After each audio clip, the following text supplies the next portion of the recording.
নমস্কার সবাইকে, কেমন আছো তোমরা সবাই? আশা করছি ভালো আছো। আজকে অনেক দিন পর যাব কলেজে।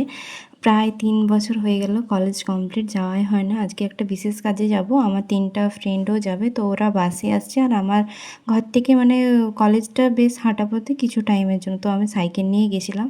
এখানে আমাদের যা যা কাজ ছিল সব কিছু হয়ে গেছে।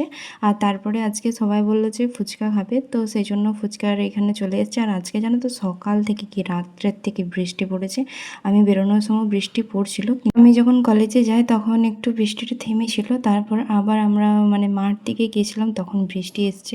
তাই সবাই বললো আর বেশি ঘুরবো না, কারণ কি বৃষ্টিটা আরও বেশি জোরে আসছিল। বললাম স্যার ম্যামদের সাথে দেখা করব, কিন্তু ওনাদের আজকে ছুটি আছে তাই দেখা হয়নি। ফোন করেছিলাম।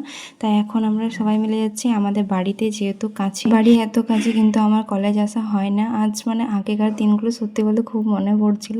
আর সেই পুরনো ফ্রেন্ড, অনেক দিন পর দেখা, অনেক কিছু মানে আজকে বৃষ্টিটা না পড়লে না আমরা আরও কিছুক্ষণ থাকতাম, কিন্তু বৃষ্টিটার জন্য আমরা থাকতে পারিনি। এতেও বাড়িও চলে এসেছি। আর আসা মাত্র ওদেরকে একটু জল মিষ্টি দিলাম, কেন কি কিছুই খেতে চাইছিল না, যেহেতু ফুচকা খেয়েছিলাম, তো তাই শরীরটা ওদের খারাপ লাগছিলো। তাই মা বললো যে কিছু একটু ভাত খেয়ে যা, দুপুর টাইমে এসছিস, তো ওই জন্য ওরা এখানে খাবার খাচ্ছে।